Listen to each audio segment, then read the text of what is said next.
What is up, guys? Welcome back to a brand new video, and today, as you can see, a bit different of a little bit of an outfit. We had a snow day today and kind of feeling iffy, but we're still gonna make a good video anyway. And today we're back to another resort review, and today we're in Breckenridge Ski Resort. Let's get into it. So Breckenridge Ski Resort, huge resort. It's got 5 peaks. It's got like 150, 200 runs, highest chairlift in North America. Lots and lots of expansive terrain, very expensive, which is going to be the first category of lift prices. How expensive is it to go to Breckenridge? And it's owned by Vail Resorts. Vail Resorts, it can be really expensive. Sometimes it can be $110, sometimes it can be upwards of $250 for just a day pass. Very expensive, and at least if you have the Epic Pass, you can, I guess, make it more affordable, because then you can go to other resorts like Keystone, or if you get the Brett Keystone Pass. Used to be the Brett Gay Basin Pass, but a basin off the Epic Pass, as you know. But for Breckenridge and lift prices, I'm going to give them a 4. Next up, we have ease of access. How easy is it to get to Breckenridge? And obviously right now it's probably not going to be the best, since we did have about a foot of snow. But right now, as you can see right around here, 2 hours and 27 minutes. But yes, there's a lot of snow on the roads, which is going to make it really slow. Normally about an hour and 40 minutes. It's not like the worst drive. Yes, you go over I-70. Yes, you go over the Eisenhower Tunnel. I mean, it's a basic drive. It's just a little bit out of the way. So if you leave late coming home, if you're a day tripper, it can be almost a 4-hour drive back. And if you don't leave early enough, you get stuck at Floyd Hill and all those other things.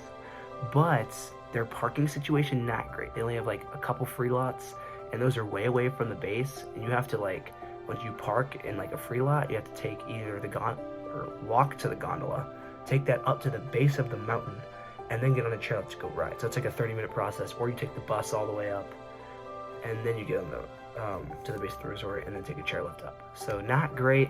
So again, another 4 coming in for ease of access. Next up, we have lodging. Can you stay at Breck? Easy, 10. I mean, you can stay anywhere in basically anywhere. Sorry if I'm repeating myself, but anywhere you get a 10. I mean, you can stay on the resort, you can stay off the resort in condos, you can stay in town, Silverthorne. I mean, there's so many options at Breckenridge that it's super easy just to get around the mountain. Or not get around the mountain, but just stay on the mountain and then get there with I guess, quickly accessing it. Next up, we have chairlifts. How is their chairlift game? And it's pretty solid. They have a gondola, like I told you, that takes you from parking lot to the base, but there's no actual gondola on the resort. They have a couple high-speed 6s. They have a lot of high-speed quads. They have the highest chairlift in North America, high-speed quad. A lot of fixed grips, but we didn't really take many of those when we went to Breckenridge. We've only been there once. Pretty good experience, but I wish I had, I guess, more time there, because I really wanted to explore Peak 10, because I guess I didn't get to go there. I've been at the top of Peak 8. I've ridden their T-bar. I mean, I've done Peak 6, 7, 8. Yeah, 6, 7, 8. I haven't done 9. 9's the beginner, so I wouldn't really want to ski that, but I want to ski 10. But that's off topic, because chairlifts are going to get a 9. So now we can talk about runs. So their runs are pretty good, but they can be flat. So this is almost, I'll talk about Copper in a different video, but Copper can almost have the same issue, so can Winter Park. They can be really good, and then they can get flat really fast. But Breckenridge, I mean, they're fun. I'm not going to give them any hate for it. But for me, Breckenridge runs, besides Imperial and doing some of the runs up top, I mean, the groomers in the morning were really nice. I loved them. But other than that, I mean, once it got to the afternoon and the lines got long, got slushy, it was good. But I honestly feel like it just could have a more of a pitch, because like you have the peaks here, and then it drops off really fast, and then you only have like the couple of walls and steep rock cliffs. So for runs, I'm gonna give them an 8. Next up we got Park. So again, Park is going to be what I have seen from other YouTubers and what I have seen just kind of examining it. Breckenridge has a park, but yes, I've heard from other people and I've seen myself. Epic Resorts and Vail Resorts, they just dumb down their parks because they don't fund them anymore.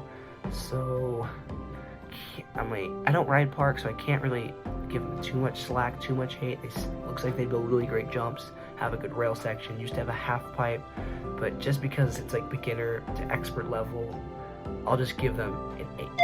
An 8 seems like a very fair score because it looks good. You can get really good at park fair. Do you want to eat on the resort?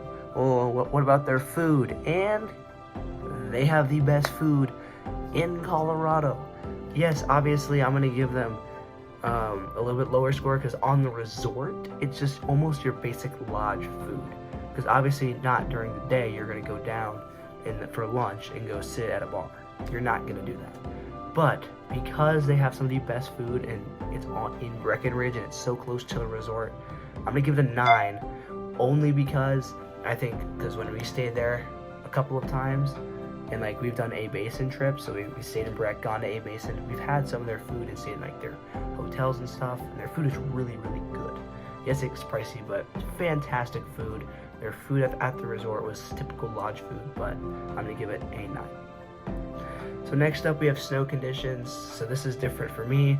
I'm gonna rate it based off of the time of year that I went and how good it can be throughout the year and what they do offer. So Breckenridge, I mean, for what they got, it was more of a spring-like day. It became about 40 degrees, and it started off a little firm, but it wasn't too cold overnight, so it didn't get like icy. And then it eventually started to soften up, which made the turns a lot easier to make, which obviously bumps up my experience.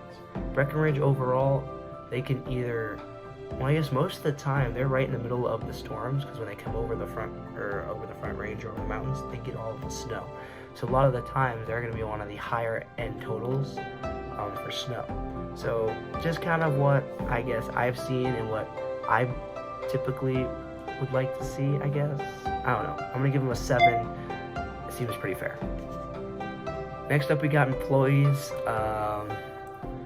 Employees were good. I mean, I never really interacted with any, but I really didn't see mountain safety at all.